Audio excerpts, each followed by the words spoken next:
This Lalan Top video is presented by खाता book. Business हुआ easy. अब नया बिजनेस है तो क्लाइंट्स को अट्रैक्ट करने के लिए हमने उन्हें 5 पेमेंट का ऑप्शन दिया और ये सारा हिसाब किताब हमने खाता बुक ऐप में मेंटेन किया और इसी ऐप से हमने उन्हें पेमेंट रिमाइंडर्स भी भेजे। अब खाता बुक ही मेरे बिजनेस का खाता मैनेजर है। कोरोना वायरस लगातार अपना रूप बदल रहा है। इस रूप बदलने को विज्ञान के शब्दों में कहते हैं म्यूटेशन। और एक म्यूटेशन के बाद जिस जीव का बदला रूप आएगा उसे कहेंगे स्ट्रेन। और अब इस कोरोना ने जितनी बार अपना रूप बदला है उतने नए रूप दुनिया के अलग अलग देशों में फैल गए हैं। हालांकि ये भी जरूरी नहीं कि रूप बदलने के बाद हर बार कोरोना वायरस पहले से ज्यादा खतरनाक हो जाए। कई बार वायरस का नया स्ट्रेन बनता है और अपने आप ही खत्म भी हो जाता है, लेकिन कुछ स्ट्रेन्स रह जाते हैं और लोगों में ये स्ट्रेन्स तेजी से फैलते हैं। ऐसा ही स्ट्रेन भारत में इस वक्त एक्टिव है, उसे लेकर WHO ने चेतावनी भी जारी कर दी है। जानते हैं वायरस के स्ट्रेन कितनी तरह के होते हैं। मुख्य रूप से वायरस के 3 तरह के स्ट्रेन्स होते हैं: variant of interest, variant of concern और वेरिएंट ऑफ इन्वेस्टिगेशन।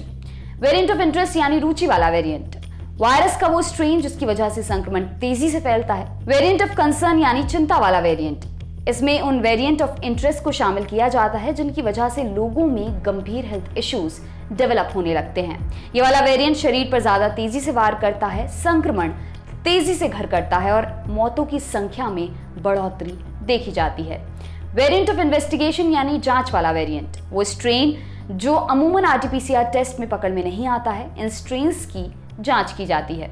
अब जानते हैं भारत में जो स्ट्रेन आए वो कौन से हैं। B.1.1.7 यानी कोरोना वायरस का UK वेरिएंट। इस वेरिएंट का पहला मामला सितंबर 2020 में UK में आया था। हालांकि इसकी पुष्टि नवंबर 2020 में जीनोम टेस्टिंग के जरिए हुई।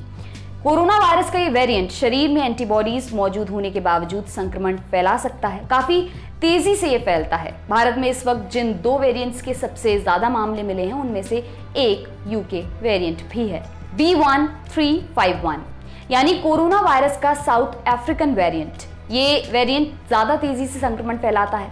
हालांकि इस बात को लेकर कोई सबूत नहीं मिले हैं कि ये वेरिएंट ओरिजिनल वायरस से ज्यादा गंभीर दिक्कतें पैदा करता है।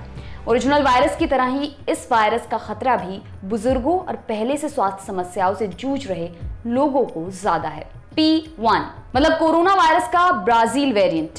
इसका पता पहली बार 6 जनवरी 2021 को चला था।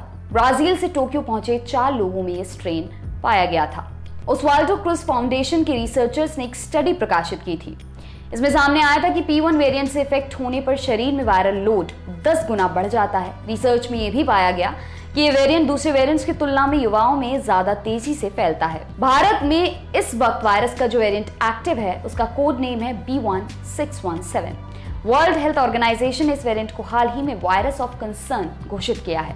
कुछ मीडिया आउटलेट्स इसके लिए इंडिया वेरिएंट नाम का भी इस्तेमाल कर रहे हैं। हालांकि WHO ने साफ किया है कि उन्होंने इस वेरिएंट का नाम किसी देश के साथ लिंक नहीं किया है। वायरस का ये वेरिएंट भारत सहित 44 देशों में पाया गया है और जहां भी ये पहुंचा है वहां संक्रमण बहुत तेजी से फैल रहा है। अब ये भी जानते हैं कि B.1.617 में क्या अलग है। इस वेरिएंट के लिए डबल म्यूटेंट शब्द का इस्तेमाल भी किया जा रहा है। इसकी वजह है इसमें 2 म्यूटेशंस का होना। इन म्यूटेशंस के कोड नेम E484Q और L452R। वैसे तो कोरोना वायरस के ज्यादातर वेरिएंट्स में इनमें से कोई एक म्यूटेशन होती ही है, लेकिन B.1.617 में ये दोनों म्यूटेशंस हैं जो इसे ज्यादा खतरनाक बना रहे हैं। इनमें L452R म्यूटेशन की वजह से वायरस बहुत तेजी से फैलता है। ये पाया गया है कि ये म्यूटेशन वायरस को मरीज के शरीर से सेल्स से ज्यादा मजबूती से जोड़ देता है और एंटीबॉडीज से बचने के इसके चांसेस को बढ़ा देता है। वहीं E484Q म्यूटेशन एंटीबॉडीज को तोड़कर वायरस को मारने की शरीर की शक्ति को कम कर देता है। ये अलग अलग वेरिएंट्स में इन म्यूटेशंस की मौजूदगी की स्टडी में वैज्ञानिकों ने पाया है, लेकिन ये दोनों साथ में कितने खतरनाक हो सकते हैं इसे लेकर ठीक ठाक कोई स्टडी सामने नहीं आई है। हालांकि भारत में बढ़ते मामलों को देखते हुए तो कहा ही जा सकता है कि डबल म्यूटेंट शरीर के अंदर घुसकर उसे तेजी से नुकसान पहुंचा रहा है।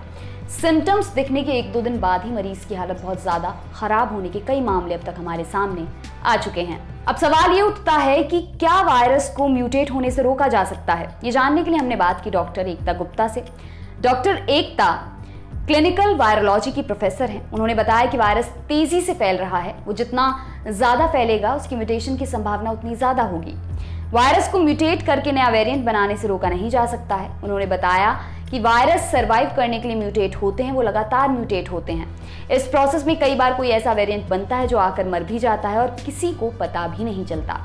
कई बार कोई ऐसा वेरिएंट बनता है जो बना रहता है लेकिन इंसानों को कोई नुकसान नहीं पहुंचाता, और कई वेरिएंट ऐसे बन जाते हैं जो लोगों के लिए जानलेवा साबित होते हैं, जैसे अभी का double mutant variant. Corona virus का कौन सा म्यूटेंट कितना खतरनाक होगा ये कहा नहीं जा सकता। इसके लिए जरूरी है कि सामने आ रहे हर म्यूटेंट की जांच की जाए। वायरस के खतरनाक स्वरूप से बचने के लिए फिलहाल जरूरी है कि वायरस के संक्रमण को फैलने से रोका जाए। इसके लिए जरूरी है वैक्सीनेशन और उसके साथ साथ मास्क, सोशल डिस्टेंसिंग और हाथों के हाइजीन का विशेष ख्याल रखना जरूरी है। आपके लिए तमाम जानकारी जुटाई हमारी साथी कुसुम ने। मेरा नाम है दिव्यांशी। शुक्रिया।